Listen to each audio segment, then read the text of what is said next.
Welcome once again for our meeting on meditation. So this time I wanted to do this meeting a little differently.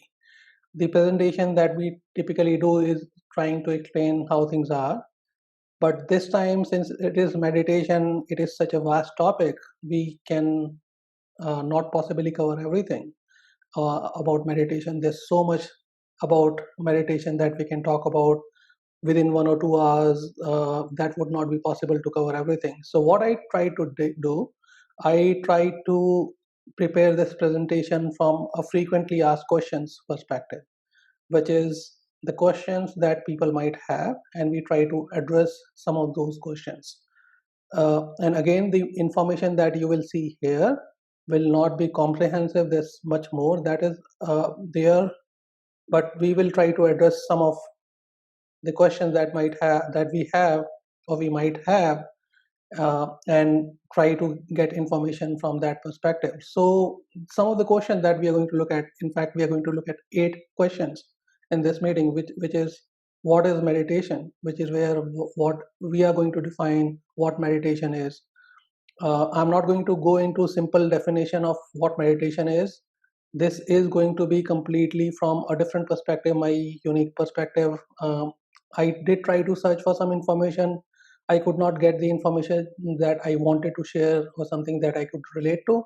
So some of the information you would see in many of different questions would be quite unique, I would say. So I would request you guys to be open and give it a thought at least and see if you can relate with that. So first question we'll try to answer is what is meditation? Then we'll try to look into what are the objective of meditation. So I understand what meditation is, but what is the objective of meditation? Why do I do meditation? Then the third question we'll try to answer is how can I understand the meditation spectrum? And there's a typo here, understanding, with so many methods out there. So if you try to look at meditation techniques, how many meditation methods out there, you would find there so many techniques people talk about. Some people call it transcendental meditation, some people call some other name, and every time someone has a perspective, they try to come up with a variation of meditation, and we give a new term to that, even though that is something that has already been there. But since we are looking presenting it in a different manner, we are giving a different structure, we call it differently, and that is what ending up confusing people. So we'll try to simplify that when we look at the meditation spectrum. No matter what technique we use, they fall under this spectrum. From understanding spectrum, the extension to that would be to understand the types of meditation. So we'll try to address that. How many types of meditation are there? Again, it will not be a comprehensive list, but then just to let you know, guys, the types that I have mentioned in the slides, in these 2 slides, I have listed some 52 different meditation techniques.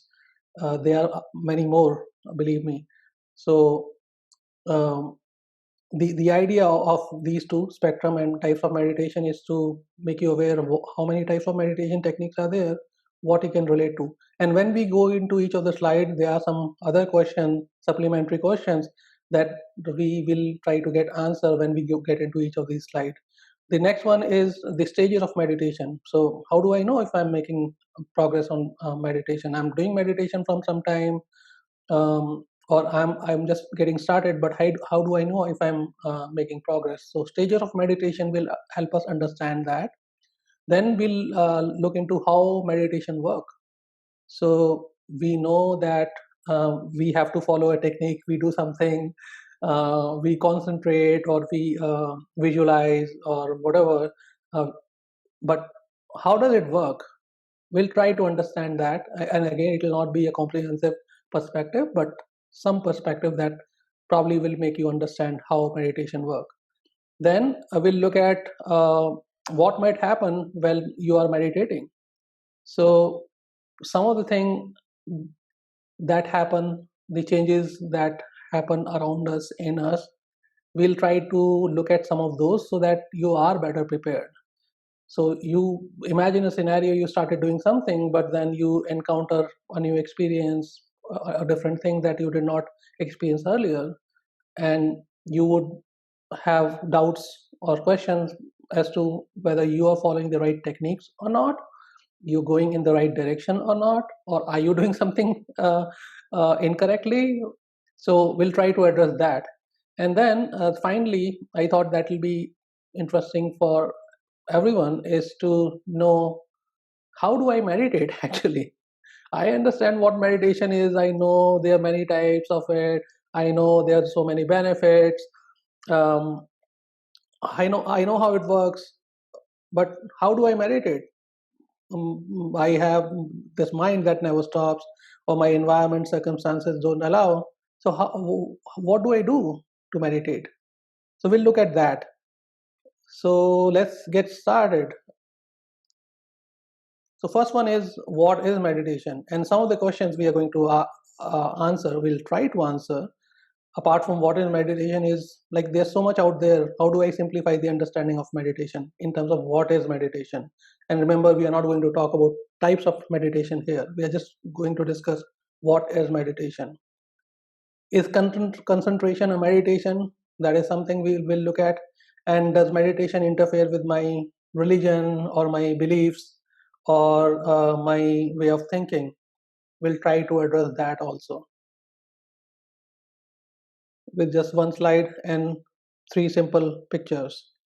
So, simply put, meditation is a process, it's a three-step process. Three things happen here.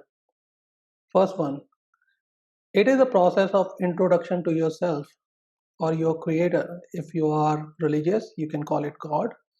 If you are agnostic, you can call creator or whatever. And finally, it is an introduction. It is a process of introduction to the absolute truth or reality about this world, about yourself, who you are, what happens before you, or what happened before you were born, what happens after you die, how do you get thoughts, why do you do things that you do, why do you have some fear, why do you have certain habits. So it is a process of understanding that. And I'm not defining what meditation is, which is a definition you can find in many places. Like you concentrate, you focus on an object or thing or thought. I'm not going to go into that definition. But what is that we are trying to do? What is meditation doing? Is in level one or stage one is basically helping you introduce to yourself. You understand yourself more when you meditate. You understand your thought process. You bring your awareness to you as opposed to outside world. And meditation is a process where you start focusing on you, go inside you, and then expand your understanding, perspective, horizon to the entire universe. So first thing that happens in meditation, that meditation does, it helps you introduce to yourself. It helps you make better connection with the creator or God. And when I'm saying creator or God, the answer to the question that we had in the previous slide that we are trying to address here is, does that interfere with my religion or my way of thinking or my beliefs? It does not. Meditation does not interfere with how you think, what religion, nationality, cult, or gender, or anything that you identify yourself with. No matter how you identify yourself, you still can meditate. Meditation is as natural and I would say omnipresent practice as breathing is. Like we breathe oxygen. Does air differentiate between different people? It does not. Meditation also does not. It is a universal laws like law of attraction, you can say. But it'll be not wise to call it a law. It is a method. It is a portal that lets you realize the absolute truth, and we'll come to that. So the third introduction that you have is absolute reality. You just don't understand yourself, the goods and bads, whys, hows, the answers to those, but also you understand the creator or God, whoever you want to call it. You make better understanding. So currently, most of us have this understanding, and again, I'm not trying to say that you guys do not have enhanced understanding or your understanding is limited. I'm just trying to generalize when I say most of us have this understanding that there's a God somewhere, across seven skies or something, or in heaven or someplace, and we have heaven and heaven and hell. After we die, we go there. Many religions talk about that, right? You are able to see that. You are able to see that connection, whether there is a hell or not. And when it comes to God, what is the form of God, or what God we are talking about here, or the Creator? So meditation helps you make that connection much more clear. And then when you make that connection, you understand the absolute truth, reality about you. Are you this body, or are you even this soul that you are? So that's the first thing that happens, the first process. The second thing, it is a process that enables you to interact or establish connection, better connection with yourself, your creator, and the absolute truth. Not just introduce, but helps you understand why things are the way they are. You get to understand how this world is created, why someone is born in a different family versus some other family. Why am I going through something that I'm currently going through, even though I have done all the good deeds as per society, as per religion, as per humanity?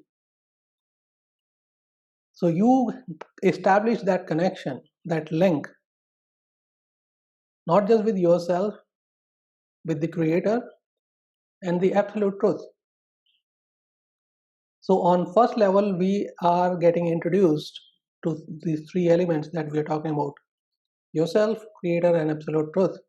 In second, we are talking about the interaction.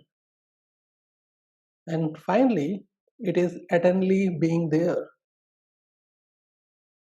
with yourself, with your creator, and with absolute reality.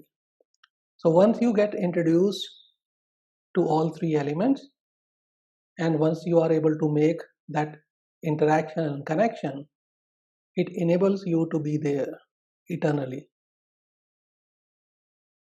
I understand that there might be some people with different religious belief, might have different understanding, and that is okay. I'm not asking you to change your understanding. I'm just simply putting what I see as the absolute reality. Even if you think that we only have one birth, absolutely fine with that. Even with that understanding, if you do meditation, that will help you to be eternally with the God in a much better space. We are all asked to perform the objective of life, find our purpose of life, serve humanity, do good deeds. But what if I have not been able to do good deeds? My circumstances, people around me, environment around me did not allow to do that. Does that mean I'm going to be in hell forever? No.